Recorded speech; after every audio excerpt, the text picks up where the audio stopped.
Most people grow up believing the same financial fairy tale. Work hard, get a stable job, save money, retire when you're old. But this story wasn't designed to make you wealthy. It was designed to make you predictable. Society doesn't teach you how to think about money. It teaches you how to work for money. It doesn't teach you how wealth is created. It teaches you how to avoid risk. And it doesn't teach you how the 1% think. It teaches you how to stay average. Because here's the uncomfortable truth. The top 1% do not play the same game. They aren't following the rules you were given. They operate using hidden frameworks, psychological rules, invisible to most people. These rules determine how they see time, how they see opportunity, how they see risk, how they see themselves. If you've ever wondered why some people seem to attract wealth, while others spend their whole lives chasing it, it's because wealth is not just a financial concept. Wealth is a mindset, a set of internal systems, a way of thinking. And once you install that way of thinking, wealth stops being something you chase and becomes something you create. Today, we're going deep, far deeper than the usual surface-level motivational content. We're breaking down the real psychological rules of wealth, the mental models the top 1% build their entire financial lives around, and how you can apply them step by step starting today. Because once you understand these rules, you'll never see money or your potential the same way again. Why the average person never escapes. Let's begin with something difficult but important. Most people are not poor because of circumstances. They're poor because of conditioning.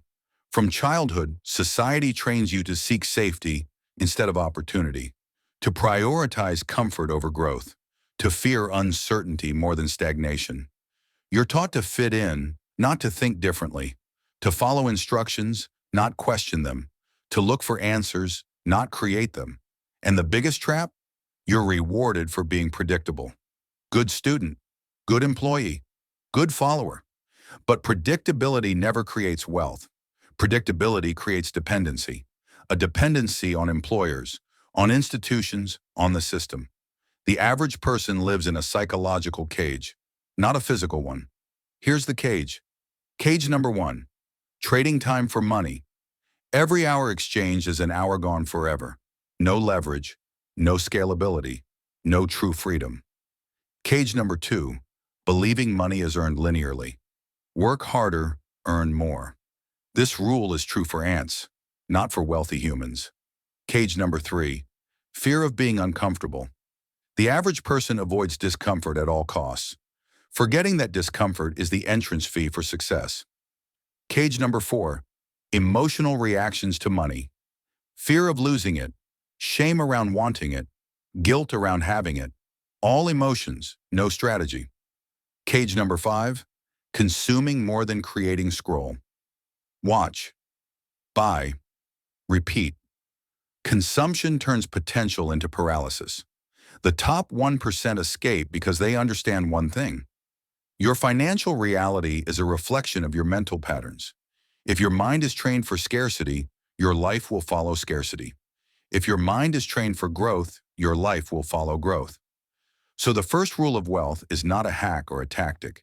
It's the ability to break free from the mental programming keeping you average. And once you recognize that programming, you can replace it.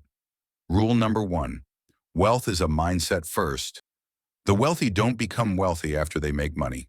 They become wealthy before they make money, because wealth is built internally long before it appears externally.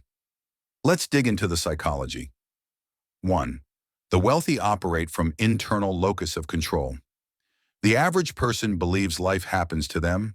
The wealthy believe life happens because of them. They take responsibility for outcomes, even when the outcome feels unfair, because responsibility equals power.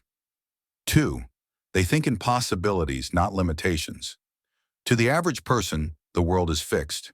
To the wealthy, the world is flexible. Rules can be bent, paths can be created, skills can be learned, income can be engineered. 3.